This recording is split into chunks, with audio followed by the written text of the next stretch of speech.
المجيد والفرقان الحميد وأعوذ بالله من الشيطان الرجيم بسم الله الرحمن الرحيم يا أيها الذين آمنوا اتقوا الله حق تقاته ولا تموتن إلا وأنتم مسلمون۔ عزیزان محترم، یہ آیت آپ کے ہاتھ سے اس لیے پیش کیا میں کہ اس میں تقوی کا ذکر ہے، اور آج ہم لوگوں نے ماشاءاللہ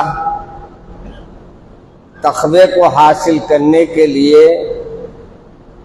ایک مہینہ اپنے اللہ کو ہم نے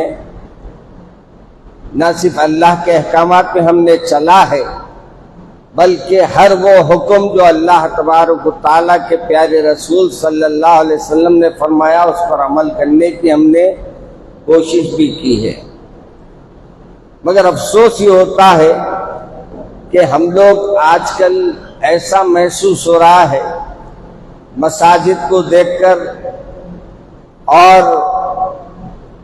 مساجد کے ساتھ ساتھ مصلیوں کو دیکھ کر کہ ہم نہ اللہ کی اطاعت کرتے تھے نہ رسول کی اطاعت کرتے تھے، بلکہ ہم رمضان سے محبت رکھتے تھے اور رمضان کی عبادت کرتے تھے۔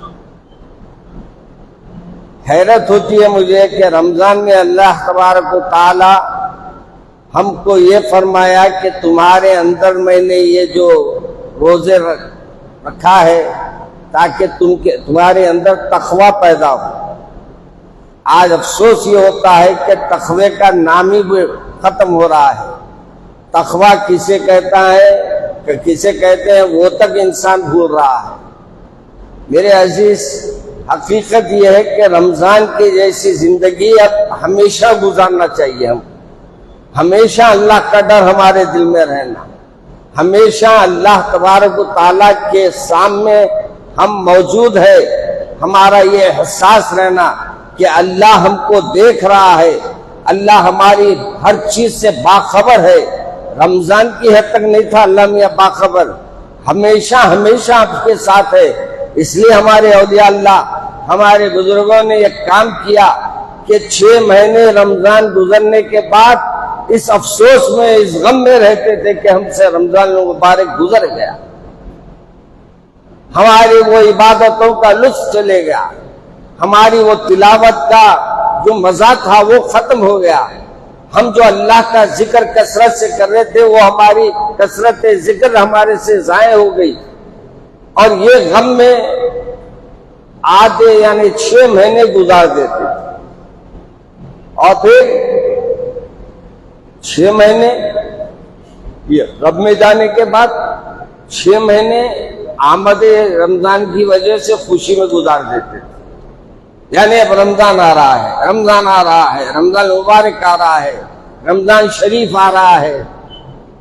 یہ خواہشات اندر ان کے اتنے بڑھ جاتی تھی کہ ایک ایک دن، جیسے ہم لوگ حلیم کے واسطے ٹھیکا مارتے رہتے نا، اللہ والے حلیم کے واسطے نہیں مارتے تھے، علم حاصل کرنے کے لیے مارتے تھے۔ اس لیے آج کل ہمارے لوگ بولے حلیم نہ بولو مولانا، اس کو دلیم بولو، نام کچھ بھی بولو۔ اگر واقعی ہم اللہ کے ماننے والے ہیں تو ہمارا ہر لمحہ رمضان کی طرح ہی گزرنا چاہیے۔ اپنے گھڑی کا ہر کانٹا، جیسے ہمارے اللہ کو یاد کرنے سے ہماری غفلت رمضان میں نہیں ہوتی تھی، آج بھی ہمارا یہ عمل ہونا کہ ہمارے عمل کو رمضان کے مطابق ہم گزاریں۔ مگر افسوس ہے، میرے کو حیرت ہوتی ہے ان لوگوں پہ جو رمضان میں تقوی کی باتیں کرے، رمضان میں اللہ سے ڈرنے کی باتیں کیے، روزے بھی رہے، عبادات بھی کیے، مگر جھوٹ بھی بولے، غیبت بھی کیے، بغض بھی رکھے سینے میں، حسد بھی رکھے سینے میں، اور پھر یہ ہمارے کو ہے کہ بھئی ہمارے رمضان قبول ہو گئے۔ ارے میرے بھائی، ہمارے صحابہ کرام کا یہ انداز تھا کہ ہمارے صحابہ کرام اپنی عبادت تو کرتے تھے، پھر یہ خوف کی وجہ سے روتے تھے کہ میری یہ عبادت اللہ نے قبول کیا ہے یا نہیں کیا ہے مجھے نہیں معلوم، اللہ نے میرے ذکر کو قبول کیا ہے نہیں کیا ہے نہیں معلوم۔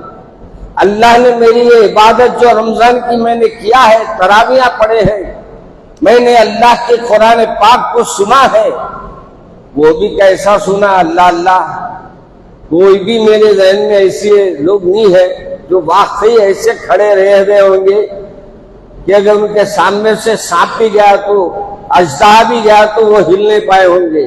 بہت سے لوگ ایسا ہے کہ چھپکلی گئی تو پورے ناچ دیتے سفر میں، پورے ایسا ناچ رہے ہیں۔ معمولی ایک مکھوڑا جا رہا تو سب جنے اپنے پیروں کو آگے پیچھے کرنا۔ میں پیچھے سب میں ٹھہر کے سوچ رہے ہیں اللہ میں غلط ہوں یا سامنے والے کیا غلط ہے، کیونکہ میرے سامنے میں ٹھہرا ہوا ہوں اور میرے سامنے جو سب والے ہیں وہ اس انداز سے کہہ رہے ہیں کہ کبھی ادھر جا رہے ہیں کبھی ادھر جا رہے ہیں۔ ارے تم اللہ کے سامنے کھڑے ہو میاں، یہ تمہارا کیڑا کیا بگاڑ سکتا ہے؟ یہ تمہارے جانور تمہارے کو کیا نقصان پہنچا سکتے ہیں؟ خوف زندگی کی ہماری خواہشات اتنی ہیں اور زندگی ہمارے کو اتنی عزیز ہو گئی ہے کہ خوف خدا ہی نہ ہو گیا، خوف خدا نام کا نہیں رہا۔ بس ہم یہ سمجھ رہے ہیں یہ کیڑا ماریں گا مر جائیں گے ہم۔ ارے موت آئیں گی جب تک اللہ نہ چاہے۔ اللہ چاہے گا تو کیڑے بھی کاٹنے کی ضرورت نہیں ہے، آپ خود بخود نکل جاتے، معمولی ٹکر پہ بھی چلے جائیں گے۔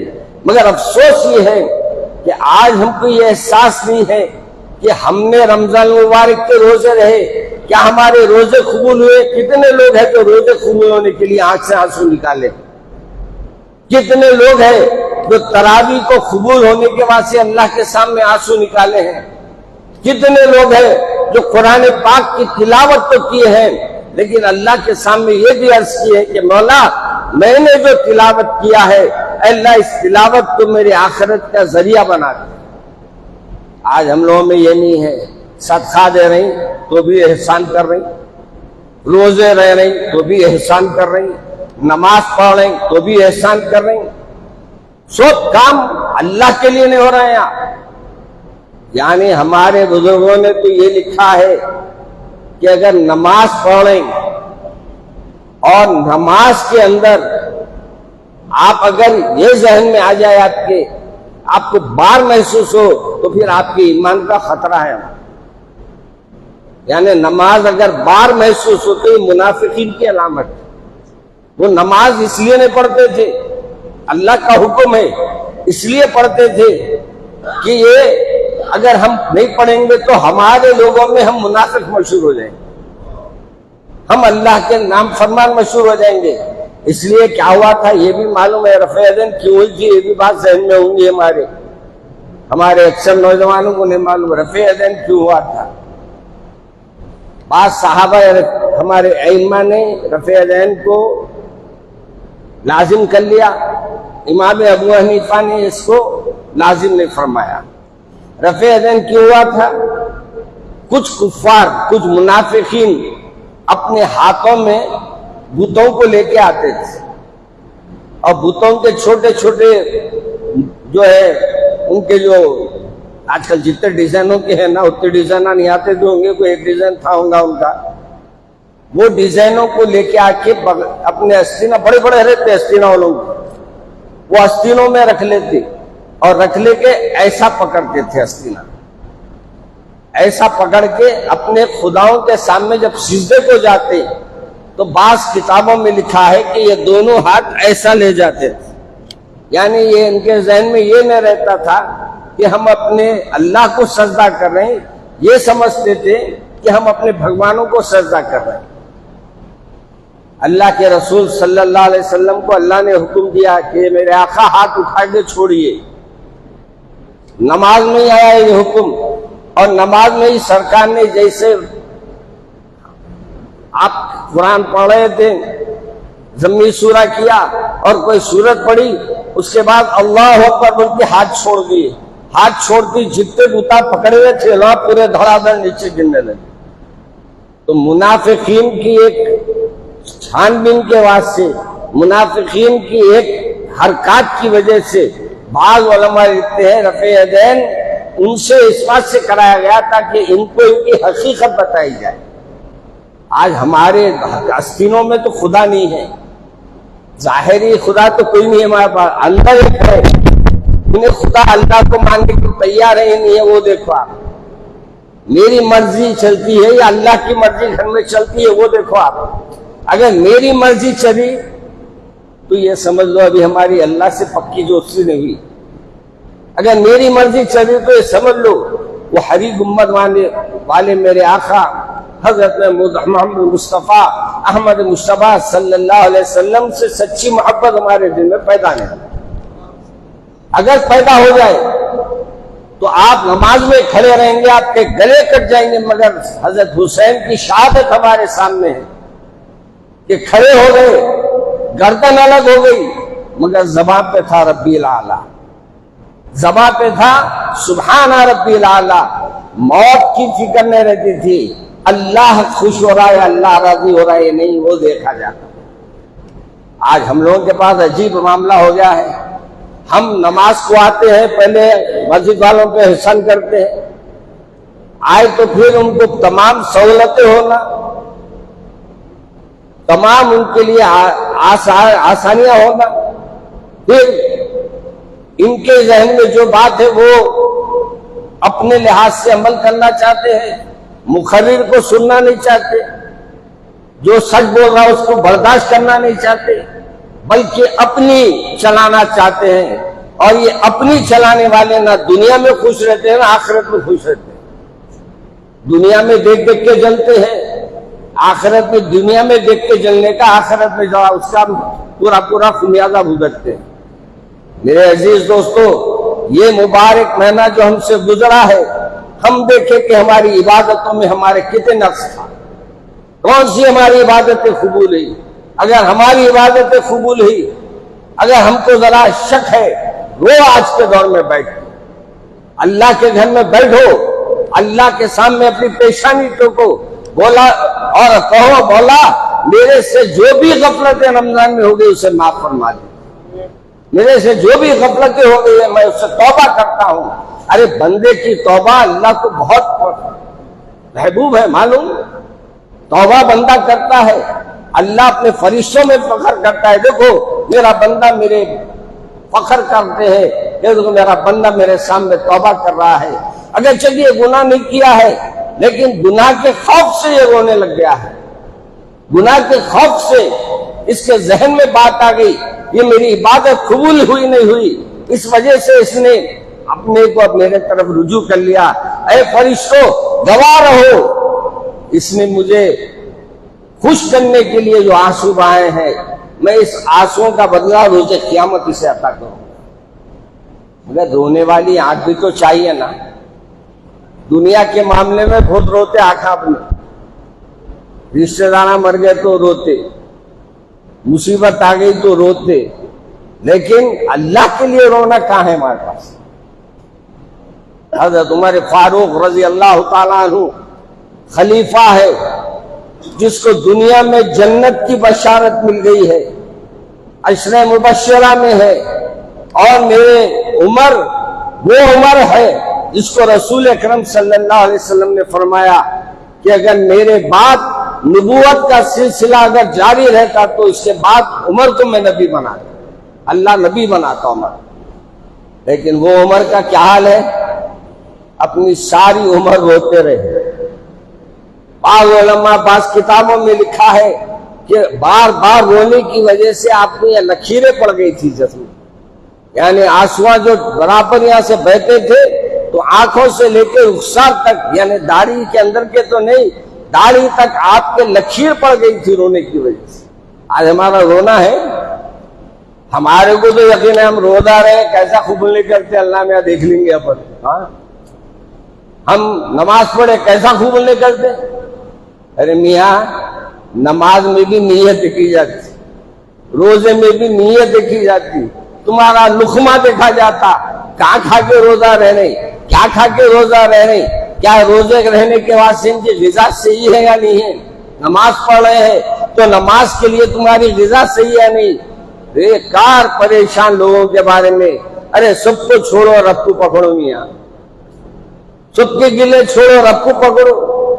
انہیں ایسا کر رہا، انہیں ویسا کر رہا، انہیں ایسا کر رہا. ارے چھوڑو بابا، انہیں اس کا جواب دیں گا خبر میں. تمہارا جواب تم دینے والے ہو. تمہارے جواب کی تم فکر کرو. تمہارے اعمال نامے تم کو دیے جائیں گے، دوسرے کے اعمال نامے پڑھنے نہیں دیے جائیں گے. دوسروں کے اللہ عیب کو ڈھانپے گا تو آپ کون اس کے عیبوں کو اچھالنے والے؟ آپ کون اس کے عیبوں کو عیب نکالنے والے؟ اس کے رب کا معاملہ ہے. آپ ظاہر کریں گے کسی کے سامنے تو آپ کے نیکیاں صاف ہوں گے، آپ کی عبادتیں غائب ہوں گی. اور الحمدللہ رمضان میں بہت کمائے ہوں ثواب میں. کیسا کمائے ہوں؟ میں مکے میں تھا، لوگ یہاں گالیاں دے دیتے. کیا میں بولا میں تیرے گھر میں ہوں، لوگ یہاں گالیاں دے رہے ہیں. یہاں سے ریکارڈنگ آ رہے، بولا الحمدللہ یہ اللہ میاں فری میں ثواب بھیج رہا میرے کو. میں کر کے نہ کرا کے بولا چلو، میں کسی کو کچھ نہیں بولا، لوگ میرے کو بھیج رہے. تو یہ اللہ میاں کیا بولتے اس کو اپنے طرف سے گفٹ کر رہے تھے میرے کو، سمجھے. اللہ میاں بہت نیکیاں دیا مجھے، اور مجھے کوئی فکر نہیں ہے. زمانہ کچھ سمجھے مجھے کوئی فکر نہیں ہے. میں تو یہ کہتا ہوں میرے سے کہ میرا رب مجھ سے راضی ہو. یہ دنیا کوئی کام کی نہیں ہے میاں. 4 دن عزت دیں گے، 4 دن کے بعد گرا دیں گے. 4 دن کی عزت پہ ہونا. خبر میں جانے کے بعد روز محشر میرا اللہ فرما دے یہ میرا بندہ ہے، میرے رسول فرما دے یہ میرا بندہ ہے، میرے لیے کافی ہے. تمہارے گالیاں میرے لیے قبول ہے. میں سب کو معاف کر دوں گالیاں دینے والا ہوں. اور میں بولتا ہوں اللہ میاں اس کا اجر میں آسمانوں میں لوں گا. جو الزامات لگاتے ہیں کیوں لگاتی؟ کیوں؟ کیا ضرورت ہے آپ کو دوسرے کے بارے میں کہنے کی؟ اپنی زبان کو بند رکھو. کم کھاؤ، کم بولو، کم سویا کرو. اگر یہ بھی عمل اگر کر لیں گے، مگر سویا کم کرو کیوں بولا گیا؟ نیکیاں اضافہ کرنے. کم سو بولے تو اس کے معنی انہیں غیبت کر لیتے بیٹھو. کم کھاؤ اس لیے نہیں کہا گیا کہ آپ کے پیٹ بھرنے سے اللہ میاں کے راشن ختم ہو جائے گا. اس لیے کہ کم کھانے پہ آپ کو اللہ کے طرف سے آپ کو اس کی نیکیاں ملے گی. آپ اپنے کھانے کو تقسیم کر کے کھانے کا حکم ہے، ساتھیوں میں بانٹ کے کھانے کا حکم ہے. اے میرے عزیز دوستو، ماشاءاللہ رمضان کی عید آپ نے منا لیا ہے. اب یہ مت سمجھو رمضان گزر گیا ہے. جو رمضان میں عمل کرتے تھے اس کو جاری کرو. قرآن پڑھتے تھے 1.25 پارہ، آج بھی پڑھو. نماز پڑھتے تھے اضافہ، آج بھی پڑھو نوافل. توبہ کرتے تھے تو خوب آج بھی توبہ کرو. اللہ تو ہمیشہ ہے. ایک مبارک مہینہ دیا، وہ مبارک مہینے میں آپ کو قبولیت ہوئی نہیں ہوئی نہیں معلوم. اس لیے اب اللہ کے سامنے گڑ گڑاؤ، توبہ کرو، استغفار کرو، اور درود پاک کثرت سے پڑھو. ابھی ہمارے صاحب زادے نے جیسا فرمایا درود پاک پڑھتے رہیے. انشاءاللہ اللہ تبارک و تعالی مجھے اور آپ کو آخرت میں بہترین جزا اس کی عطا فرمائے گا. سبحان ربک رب العزت عما یصفون وسلام علی المرسلین والحمد للہ رب العالمین.